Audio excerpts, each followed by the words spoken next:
안녕하세요. 결혼 생활 2년도 채 채우지 못하고 시어머니랑 편먹은 남편과 대판 싸워대다가 결국엔 이혼까지 하게 되었습니다. 원래 아이가 태어나면 회사 그만두고 전업주부를 하기로 했는데 갚아야 할 대출이 워낙에 어마어마했다 보니 아이는 엄두도 못 내고 여지껏 죽어라 일만 했어요. 그런데 이혼한 지금에 와서는 정말이지 아이 없는 게 참 다행이구나 싶기도 하네요. 사실 저희가 신혼집을 조금 무리해서 구한 감이 없지 않아 있었습니다. 물론 집이 자가이다 보니 다른데 비교할 것도 없겠지만 당장 금리도 전에 없이 높은 상황에 저는 집을 구하는 데 있어서 조금 시간을 두고 싶었거든요. 이 부분에 있어서는 저희 친정 부모님도 같은 의견이셨고요. 신혼부부를 위한 전세 대출 제도도 잘 되어 있다 하고 무엇보다 당장 이자 부담이 훨씬 덜한데 일단 형편에 맞춰서 신혼집을 구하는 게 맞다고 생각한 거죠. 그래서 결혼 전에 남편에겐 어느 정도 제 의견을 이해시키는데 성공했지만 결국엔 시어머니 고집을 꺾지 못해서 자가로 집을 구하게 되었네요. 그리고 말이 나왔으니 말이지만 사실 저희는 반반 결혼을 염두에 두고 있었거든요. 그런데 시어머니가 저희 앞으로 돈 얼마 보태주시고 살고 계신 집으로 담보대출까지 받아서 돈을 더 보태준다고 무조건 자가로 집을 구해야 한다는 거예요. 돈은 일해서 버는 게 아니라 부동산으로 버는 거라면서요. 그때 어떻게든 시어머니 고집을 꺾고 뜯어말렸어야 했는데 하지만 그때 당시 뉴스에 전세 사기니 어쩌니 하는 이야기가 돌았기도 하고 그러니 괜히 사람들이 자가자가 노래를 부르겠어? 싶은 게 그래서 이왕 이렇게 된 거 좋은 게 좋은 거라 생각하는 게 좋겠다 싶었습니다. 그렇다 보니 상황이 이렇게까지 된 부분에 있어서 저도 아무런 잘못이 없다고 하기는 조금 그렇네요. 한편 신혼집을 구하는 데 있어서 매물을 알아보고 하고 말 것도 없었어요. 이제 집을 보러 다녀야겠다라는 생각이 들었을 때쯤 시어머니가 집도 다 골라놓았으니 뭐 알아볼 것도 없다고 잔금 치르는 날짜를 저한테 통보해왔거든요. 위치는 시댁에서 꽤나 가까운 동네에 있는 구축 아파트였습니다. 한 동네라고 봐도 무방한 거리였지요. 그리고 저희 신혼집이 결혼할 당시만 하더라도 대건축 관련 기사가 아파트 이름으로만 검색해도 상단에 몇 개나 쏟아져 나올 만큼 유명한 아파트였어요. 그러니 이미 시어머니가 저희한테 돈을 해주겠다는 시점부터 그 집을 마음속에 찜을 해놓은 상황이었던 거예요. 그래서 저희한테는 말도 없이 계약까지 다 해놓고 잔금 치르는 날짜를 통보해 오셨던 거고요. 그리고 그 때문인지 재건축만 되면 앉은 자리에서 집값이 2배를 번에만에 하면서 다른 집 알아볼 생각 말고 이 집에 신혼살림 차리라고 아주 강하게 나오셨지요. 지금은 싫어도 나중 가면 무조건 당신한테 고마워할 거라나요. 어차피 신혼집 마련하는데 들어간 대부분의 돈이 시어머니 주머니에서 나온 돈이다 보니까 제가 좋다 싫다 거기다가 토를 달 입장은 아니었습니다. 그래도 그 와중에 제가 그나마 잘했다는 생각이 드는 게 하나 있어요. 신혼집 굳이 공동명의 안 하고 남편 단독명의로 해도 되니까 제 돈으로는 혼수나 채우고 남는 돈은 그냥 제가 가지고 있겠다. 그리고 결혼하고 나서도 돈 관리는 따로 하겠다고 했다는 거죠. 사실 시어머니는 제가 가져온 돈으로 집을 리모델링을 할 계획이었던 것 같았습니다. 그래서 제가 재건축을 앞두고 있는 아파트에 뭐하러 리모델링까지 해서 들어가야 하냐고 따졌어요. 어머님 말 맞다나 재건축이 코앞이면 더더욱이 리모델링을 할 이유가 없지 않냐고요. 그리고는 대출 갚기로 한 건 그대로 남편이 벌어서 갚는 걸로 하겠다. 내가 버는 돈으로는 생활비로 나갈 거고 남는 돈은 따로 안 빼돌리고 고스란히 모아두겠다. 그리고 명의 문제는 돈 다 갚고 나서 다시 이야기해보자 했던 게 이렇게 전화위복이 될 줄은 몰랐습니다. 그리고 말이 나왔으니 말이지만 시어머니가 그렇게 하라고 허락해준 데는 아마 나중에 와서 이 집에 네 돈 들어간 게 뭐가 있냐고 하면서 공동명의 안 해주고 남편 단독명의로 집을 유지시키려던 게 아니었을까요? 아무튼 저희가 결혼식 올리고 그 집에 신혼살림 차리기가 무섭게 재건축 뜬소문 때문에 천청부지로 치솟아 있던 집값에 거품이 빠지기 시작했습니다. 저희가 집값이 가장 비싸고도 비쌀 때 들어갔던 거지요. 그리고 그때는 그래도 우리 집이라고 마음이 아팠는데 이렇게 이혼하고 나니까 집값 빠진 게 얼마나 다행이다 싶은지 모르겠어요. 그 집 구석 땡전 한 푼이라도 이득 보면 얼마나 배가 아팠을지. 아무튼 저희가 이혼할 시점엔 이미 저희가 들어왔을 때랑 비교해서 집값이 1억 5천이나 더 내려간 상황이었지요. 그리고 그럴 때마다 시어머니는 재건축만 시작하면 집값 내려간 건 손해도 아니라는 시기였는데 올 초쯤에서 오히려 재건축 아파트가 애물단지가 되었다는 기사가 슬슬 올라오기 시작할 때는 시어머니도 더 이상 아무 말을 못하더군요. 그때 시어머니 똥 씹은 표정 생각하면 아직도 마음이 후련합니다. 한편 지금은 회사가 어느 정도 정상화가 되긴 했는데 저희 신혼 때는 눈코 뜰 새 없을 정도로 바빴습니다.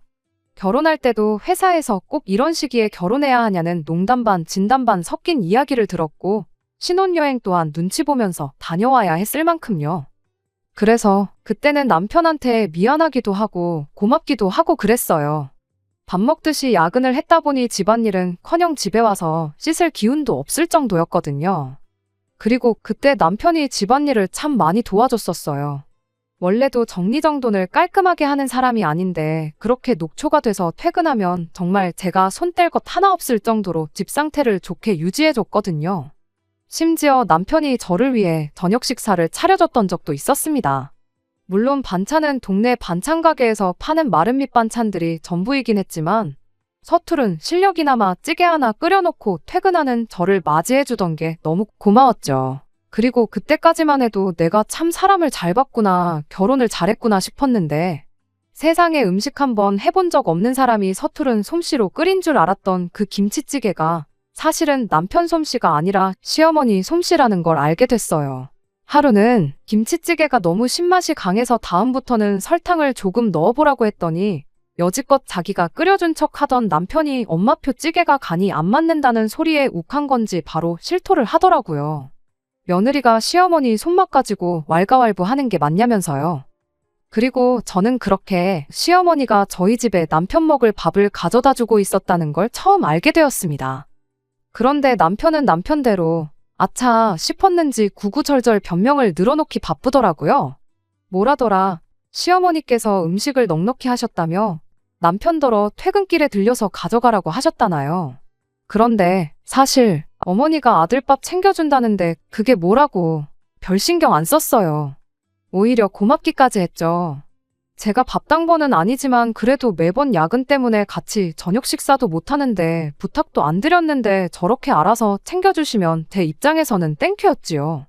시어머니 손맛이 제 입에 안 맞는 건 어쩔 수 없었지만 그래도 한푼이 아쉬운 와중에 몸에도 안 좋은 배달음식 시켜 먹는 것보다야 100배 1000배 낫다고 생각했습니다. 그런데 언젠가부터 기분이 조금 이상하더라고요. 밥도 시어머니가 챙겨준다는 걸 알게 되었는데 집안일이라고 남편이 하고 있으려나 싶었거든요. 그리고 아니나 다를까 그 의심이 얼마 지나지 않아서 확신이 되고야 말았습니다. 그래도 회사가 그렇게 1년을 고생하니 그 이후부터는 차츰 바쁜 게 줄어들기 시작했어요. 코로나 특수 끝나면서 올랐던 매출이 불경기 때문에 다시 내려가기 시작하면서 일거리가 자연스럽게 줄어들었거든요. 그러니 자연스럽게 야근도 그만하게 되었고 복지로 나왔던 법인카드까지 반납하게 되었습니다.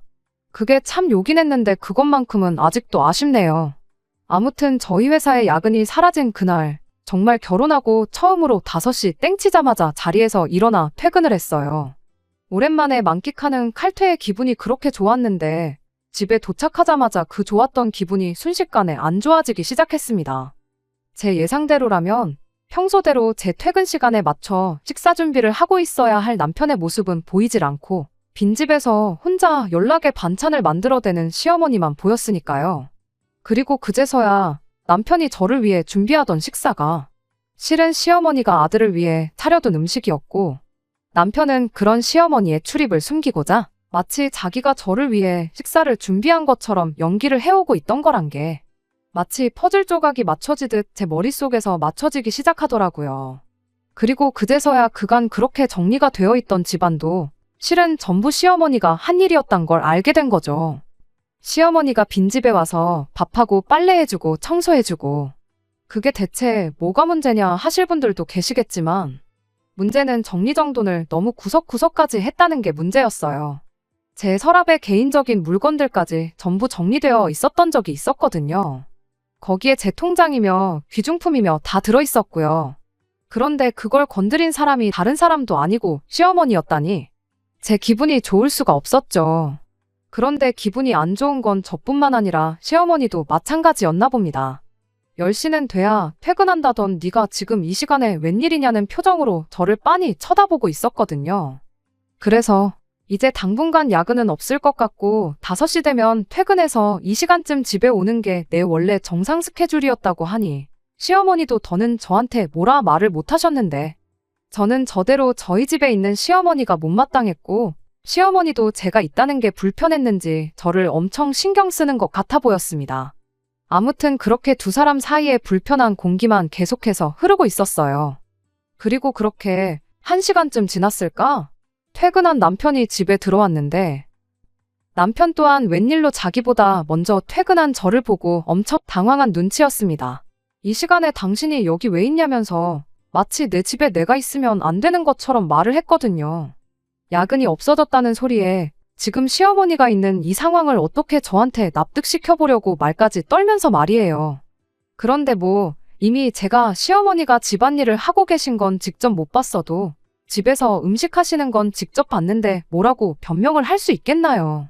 결국 남편은 제 앞에 그간 시어머니가 집에 와서 집안일도 대신 해주고 식사 준비도 전부 다 해주셨다 실토를 해왔습니다. 설마 싶긴 했는데 아니었으면 좋겠다고 생각한 게 있어서 그런가 시어머니가 그간 신혼집에 들락날락하면서 대신 살림을 해줬다는 사실에 기분이 묘했습니다. 무엇보다 남편이 그간 저를 위해 자기가 고생한 것처럼 포장했던 게 제일 배신감이 컸어요. 제가 불편해할까봐 숨겼다지만 이유야 어떻게 되었던 간에 저한테 거짓말을 했다는 거잖아요. 시어머니가 왔다고 하면 제가 경기를 일으킬 것도 아니고 그랬구나 하면 되는 건데 응당 제가 며느리니까 시어머니가 왔다 갔다 하면 싫어할까봐 그랬다고 저를 배려해주는 것처럼 이야기를 하는데 어이가 다 없더라고요. 그래서 일단 남편한테 이야기 좀 하고 싶으니 방으로 좀 와달라고 했어요. 다른 건 몰라도 나한테 굳이 거짓말을 했던 것만큼은 사과받고 싶었거든요. 그렇게 되면 시어머니가 나 없을 때 집에 와 계시는 걸 가지고 딱히 크게 문제를 키울 생각은 없었어요. 대신 앞으로 집 정리를 해주시려걸랑 제 서랍이나 제 개인 물건은 안 도와주셔도 된다고 그 말 한마디만 하고 끝낼 생각이었습니다. 그런데 방문을 열고 들어온 건 현관문 앞에서 사시나무 떨듯 벌벌 떨면서 있던 남편이 아니라 시어머니였습니다. 시어머니가 방문을 벌컥 열고 들어와서는 지금 이게 뭐 하자는 짓이냐면서 저한테 다짜고짜 화를 내기 시작했어요. 어떻게 시어머니가 시퍼렇게 눈을 뜨고 있는데 남편을 방으로 데려가서 바가지 긁을 생각을 하냐면서요. 그리고 저한테 언성을 높이며 역정을 내기를 오히려 당신이 저한테 할 말이 많다는 겁니다. 다른 사람도 아니고 시어머니가 며느리 힘들까봐 일찍부터 며느리 사는 집 와서 식사 준비도 해주고 집안일도 다 해주는데 감사하다고 용돈 같은 거라도 내 손에 쥐어줄 생각을 하기는커녕 시자가 여기서 뭐 하는 거냐고 따져 물으려고 시어머니 앞에서 남편을 들들 볶을 생각을 하냐고요. 그리고 그렇게 되니까 남편도 덩달아 시어머니 뒤에 숨어서 저한테 목소리를 높이기 시작했어요. 엄마 말이 맞다고 네 할 일을 엄마가 대신 해준 건데 감사하다고 해야지 왜 기분 나빠하냐고요. 오히려 남편 밥도 안 챙겨주고 집안일 시키는 며느리한테 시어머니가 화를 내는 게 정상이 아니냐고 따지고 들더라고요. 난데없이 두 사람이 쌍으로 덤벼드는데 솔직히 기분이 나쁜 것도 나쁜 거지만 어이가 없었습니다. 남편한테 내가 뭐 밖에서 놀다 왔냐고 곧바로 따져 물었죠. 그리고 일단 시어머니한테도 한마디 했습니다. 어머님 여기 저 도와주러 오신 거냐고. 제가 제때 퇴근해서 아들 먹을 밥이며 집안 살림까지 다 해놓는 상황이었으면 여기 오시긴 하셨을 거냐고요. 그리고는 아들 도와주러 오신 걸 왜 자꾸 며느리를 도왔다고 하시는지 이해 안 된다고 했습니다. 며느리를 도와주러 오셨다고 말하고 싶으시면 그간 아들 대신 집안일을 해줄 게 아니고 집안일 하나 할 줄 모르는 아들이 사랑구실하게 청소기 돌리는 방법이나마 가르쳐 주시는 게 맞는 거 아니냐고 따졌어요.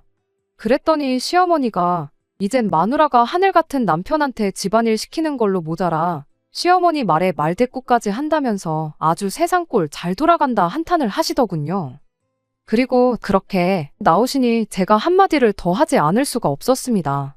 이참에 정확하게 짚고 넘어갈 건 짚고 넘어가야겠다 생각도 했고요. 맞벌이 하는데 맞살림은 당연한 거 아니냐고요. 그랬더니 시어머니가 그래도 어떻게 아내가 돼서 남편한테 집안일을 시킬 생각을 하냐면서 늦게라도 퇴근했으면 하는 척이라도 했어야 하는 거 아니냐입니다. 집안일 그깟게 뭐 엄청난 거라고 밥은 소치하고 청소는 청소기가 해주고 빨래는 세탁기가 알아서 다 해주는데 뭐 그게 엄청 대단한 일이냐고 유세를 떠냐고요. 그리고는 당신은 평생을 해온 일이라고, 그런데 며느리 잘못 둔 탓에 지금도 이러고 있다면서 저를 자꾸만 속 좁은 사람을 만들기 시작했어요. 시어머니가 신혼집에 문 따고 자유자재로 드나드는 것부터 며느리 물건 몰래 뒤지는 거에, 그리고 그걸 시어머니 감싸주겠다고 저한테 거짓말을 일삼던 남편까지, 무엇 하나 제가 화를 내지 않을 이유가 없는데 오히려 제가 속 좁고 잘못한 사람이 되어 있는 게 어이가 없었습니다. 그래서 저도 시어머니한테 한마디 했어요. 어머님은 맞벌이 안 하시지 않았냐고. 저도 전업주부였으면 어머님이 아버님한테 하셨듯이 똑같이 할 생각 있다고요.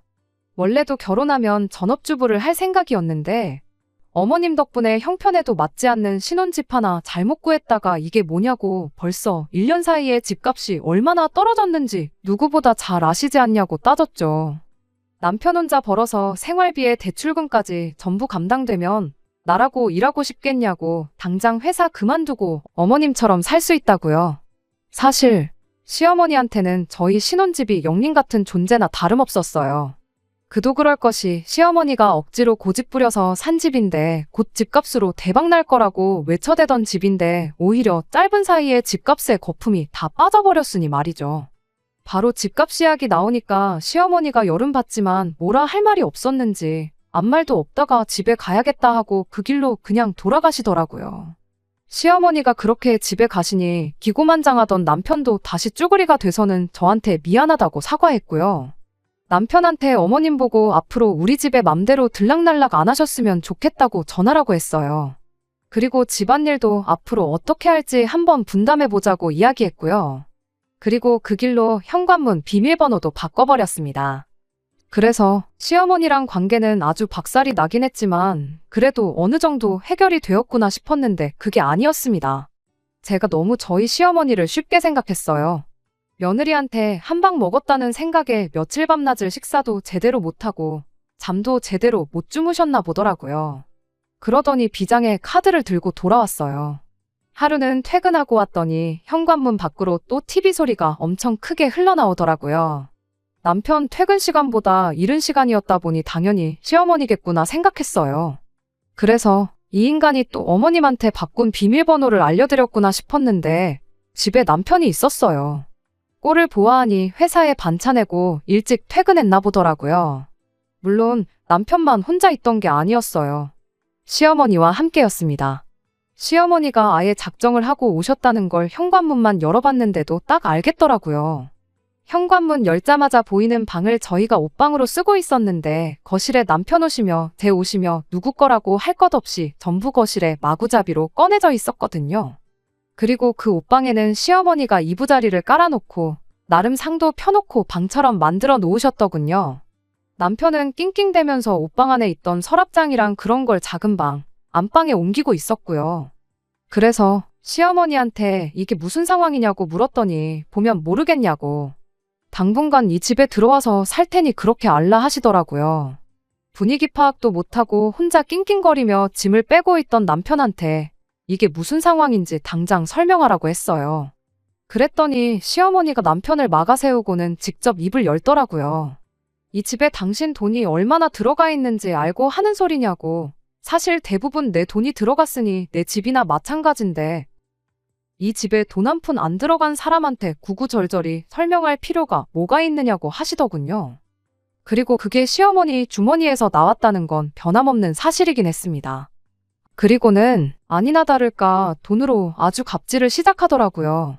지난 1년 반 동안 밖으로 도는 며느리 때문에 당신이 제일 고생이었는데 이제 며느리가 야근한다고 유세 부릴 일도 끝났겠다. 앞으로 1년 반 동안 며느리가 차려주는 밥 먹으면서 효도 좀 받아야겠다 하더라고요. 그리고는 자기가 시키는 대로 안 하면 당장 은행빚부터 갚아야지 어쩌니 하면서 저희 집에 묶여있는 돈을 빼버리겠다는 식이었는데 당장 집값도 내려가고 정도 안 붙는 집이긴 했지만 그 돈이 빠져버리면 저희가 엄청 불리한 입장이라는 걸 누구보다 시어머니가 잘 알고 있었기에 저렇게 나오는 거였죠.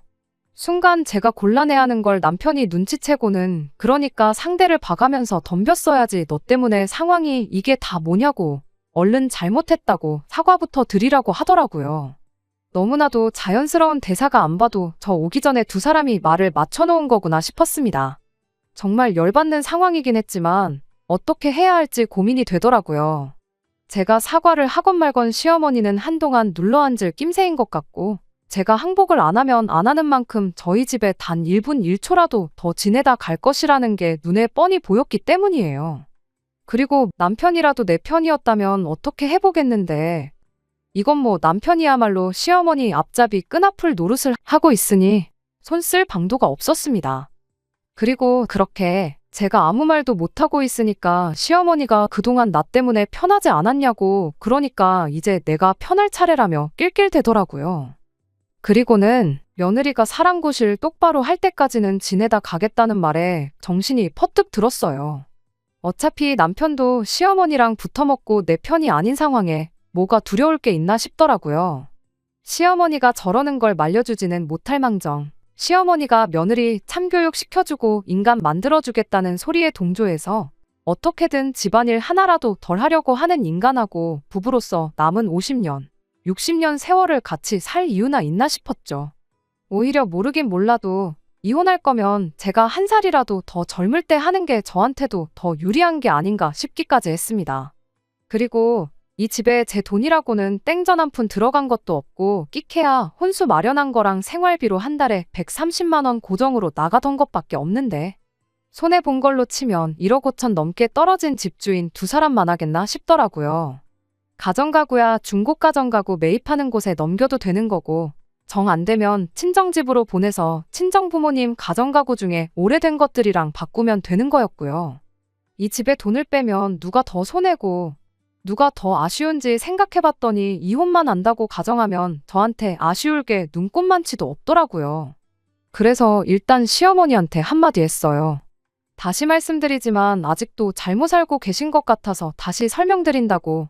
어머님이 지난 1년 반 동안 도와주신 건 저를 도와주신 게 아니고 남편, 그러니까 어머님 아들을 도와주신 거라고요. 그런데 왜 제가 여지껏 어머님이 고생한 은혜를 갚아야 하냐고 그건 아닌 것 같다고 딱 잘라서 말을 했습니다. 그리고 저도 맞벌이 하는데 집안일 하나도 안 하려는 사람 이참에 제대로 참교육 시키는 게 맞는 것 같다고. 제가 잠깐 이 집에서 나가서 지낼 테니 어머님이 책임지고 어머님 아들 좀 사람구실하게 참교육 좀 시켜달라고 했어요. 결혼 전에 약속한 대로 저희 둘 사이에 아이가 태어나서 제가 전업주부 생활을 하게 된다면 그때는 제가 책임지고 집안일에 육아까지 전부 다 하겠다고요. 그런데 이렇게 맞벌이를 하고 있는 한 저는 그렇게 못하니 그동안 고생하셨던 거 아들한테 효도받으시고 계실 만큼 계시다 가시라 했죠. 저는 어머님이 만족할 만큼 아들한테 효도받고 댁으로 돌아가시면 다시 돌아오겠다고 했어요. 그리고 힘들게 짐 빼고 있던 남편한테도 한마디 해줬습니다. 이렇게 나가기 편하라고 미리 내 짐도 빼준 거냐고요. 친정 가서 가방 좀 빌려올 테니까 괜히 힘들게 치우지 말고 가만히 두고 좀 쉬 있으라고 했습니다. 다시 시어머니한테 일단 제 짐이 빠지고 나면 아들한테 옷장 정리하는 법부터 알려주시면 되겠다고 했네요. 그리고 집을 나서는데 거의 갈라서겠다고 한 거나 마찬가지인 선언을 하고 왔는데 발걸음이 왜 이렇게 가볍나 싶더라고요. 아무튼 친정 가서 가방을 빌려가지고 다시 집으로 향했습니다. 친정어머니가 무슨 일인데 그렇게 큰 가방을 가져가냐며 걱정하셨는데 당장 걱정 끼쳐드리고 싶지는 않아서 그냥 쓸 일이 있어서 가져가는 거라고만 말했어요. 한편 제가 진짜 가방을 들고 집에 다시 들어왔더니 시어머니도 제가 농담이 아닌 걸 알았는지 표정에 당황한 기색이 역력하더라고요. 게다가 제가 콧노래 부르면서 짐을 싸기 시작했더니 시어머니가 갑자기 꼬리를 내리시더군요. 둘이서 잘 지내는 것 같은데 애들도 아니고 어련히 잘하겠냐며. 생각해보니 괜히 당신이 참견하는 것 같다고 그냥 집에 돌아가시겠다면서요. 부부간에 신뢰는 있는 대로 박살을 내놓으시고 이제 와서 상황이 불리해지니 내빼신다니 어이가 없었어요. 그래서 어차피 저 야근 때문에 퇴근이 늦는 동안 저 모르게 아들 밥도 챙겨주시고 아들 대신 집안일도 해주셨던 거 아니셨냐고. 이젠 제 눈치 보실 것도 없으니 잘 된 거 아니냐. 그러니 여지껏 고생한 거 보상받으시고 싶으면 어머님이 오며 가며 하시면서 제일 이득 본 사람인 아드님한테 받으시라고 다시 한번 말해줬습니다. 그리고는 짐 싸는 거 5분이면 끝난다고 5분만 있으면 며느리는 이 집에서 없는 거나 마찬가지니 가족끼리 오붓하게 시간 보내시라고 말하고 나왔어요. 그런데 막상 나오니 솔직히 친정 말고 갈 곳이 따로 없더라고요. 길게 버텨봐야 근처 숙박업소에서 하루 이틀이지 주말 지나서 출근할 생각을 하니까 답도 없더군요. 그래서 결국 친정집으로 다시 찾아갔죠. 벼랑간 딸이 집에 찾아와 가방을 가지고 가더니 2시간도 안 지나서 짐을 가득 채워 돌아왔으니 친정부모님 근심이 이만저만이 아니셨어요. 시집 보낸 딸이 멀쩡한 신혼집 냅두고 친정에 와 있는 것도 못마땅하셨겠죠. 왜 멀쩡히 잘 지내다가 갑자기 별거를 하냐고 물으시길래 하는 수 없이 자초지종을 설명해드렸습니다. 그리고 상황을 전해들은 저희 부모님은 굉장히 열받아 하셨어요. 가만히 냅두면 어련히 잘할 텐데 왜 굳이 거길 껴들여서 이 사단을 만드시냐고 여기서 가만히 있을 게 아니라 단판을 지으러 가셔야겠답니다. 이미 엎어놓고 나왔는데 무슨 단판이냐고 했더니 그럼 이대로 이혼할 거냐고 물으시더라고요. 사실 일이 이렇게 커진 게 시어머니 때문이지 남편도 시어머니만 가만히 있었다면 처음부터 저렇게 나오지는 않았을 거 아닌가 싶대요. 실제로 시어머니가 들락날락하면 제가 싫어할까봐 거짓말을 했던 거고 처음 들킨 날에도 시어머니 돌아가시자마자는 저한테 사과하고 제가 하자는 대로 따르기도 했었고요. 이혼을 결심하고 집 분위기 개판으로 만들어 놓고 친정에 짐 싸가지고 오긴 했지만 친정어머니가 이혼할 거냐는 그 질문에 시어머니만 치워놓으면 어떻게든 우리 결혼 생활이 정상으로 돌아오지 않을까 싶기도 해서 이번엔 친정부모님 대동해서 저희 집으로 찾아갔어요. 그러니 시어머니도 저희 부모님이 2분 다 오시니 제가 가방 들고 집에 왔을 때보다 더 놀라시더라고요. 그래도 여기서 얕보이면 진짜 답도 없다고 생각했는지 처음에만 살짝 놀라고 그 후에는 세게 나오기 시작했어요. 자존심이 밥 먹여주는 것도 아닌데 저희 친정부모님을 바로 앞에다 두고 사돈은 따님 교육을 어떻게 시키셨길래 애가 집안일을 손도 안 대고 다 남편한테 떠넘기고 있느냐 따지더군요. 친정어머니가 곧바로 대답을 하셨어요. 밤10시 11시까지 야근하고 와서 살림까지 하라고 우리 딸 시집 보낸 거 아니라고요. 시어머니는 시집 올 때 몸만 보내셨으면 그 정도는 가고셨어야 하는 거 아니냐고 바로 되물었고요. 친정부모님이 그 말이 끝나기 무섭게 돈이 없어서 못 준다고 했겠냐. 형편에도 맞지 않는 얼토당토하는 아파트 강요하면서 돈까지 대주겠다길래 몸만 보냈던 거다 하시면서 이깟 아파트 내가 사겠다고 대신 앞으로 우리가 사위를 머슴처럼 부릴 거니까 사돈은 아무 말도 하지 말라고 하시더라고요. 그런데 순간 시어머니 눈이 휘둥그레지더라고요. 앉은 자리에서 돈을 따따블을 번다니 어쩌니 하면서 집값 조금 내린 거 가지고 신경 쓰지 말라던 분치고 집 사겠다는 사람이 나타나니 갑자기 구세주라도 나타난 것 마냥 태도가 180도 달라지대요. 태어난 척은 혼자 다 하더니 속이 엄청 끓고 있기는 했나 봅니다.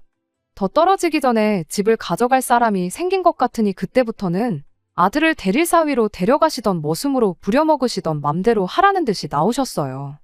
돈 얼마에 저렇게 태도를 달리할 줄 알았다면 저도 싸울 게 아니고 집에서 돈이나 빌려올 걸 그랬네요. 게다가 남편이라는 작자가 중간에 시어머니를 한 번이라도 말린다던가 중간에서 어떻게 상황 정리를 하려고 시도나 했다면 제가 생각이라도 해봤을 텐데 그 와중에 엄마한테 귓속말로 지금 시세가 아니라 저희 처음 집 샀을 때 시세로 받으라고 사인을 주고 있더라고요. 그리고 그걸 보니 내가 참 사람을 잘못 봤구나 싶고 실망스러울 따름이었어요. 시어머니만 빼면 둘이서는 결혼 생활 잘 알 수 있다고 생각했던 제 자신한테도 실망감이 이만저만이 아니었죠. 그래서 친정부모님께 뭐 이딴 썩어 빠진 아파트를 웃돈까지 줘가면서 사냐고 쥐고 있으면 로또나 마찬가지라는 사람들이 있는데 그 사람들 살게 냅두자고 그런데다가 쓸 돈 있으면 어려운 이웃이나 돕고 살자 말하고 친정부모님 이끌고 밖으로 나왔습니다. 그제서야 남편이 집 밖까지 맨발로 쫓아나와서 저를 붙잡더라고요. 붙잡는 남편을 뒤로 밀쳐내면서 한마디 했어요. 집에 내 돈 한 푼 안 쓰고 있던 게 정말 신의 한 수였다고요. 여태껏 내 돈으로 생활비 했던 게 있으니 그걸로 여지껏 지낸 월세 냈다고 생각하라 말하고 혼수로 사왔던 가정가구들은 조만간 가지러 올 테니 리모컨 하나 건드리지 말고 그대로 두라고 했습니다. 건들면 그대로 사용료 물릴 거라고요. 이혼 도장 절대 안 찍어주겠다던 남편이 어느 순간부터 먼저 협의 이혼을 하자고 나오길래 이혼하는 과정은 생각보다 깔끔했어요. 아마 뭐 변호사라도 만나서 불리하다는 이야기라도 들었나 봅니다.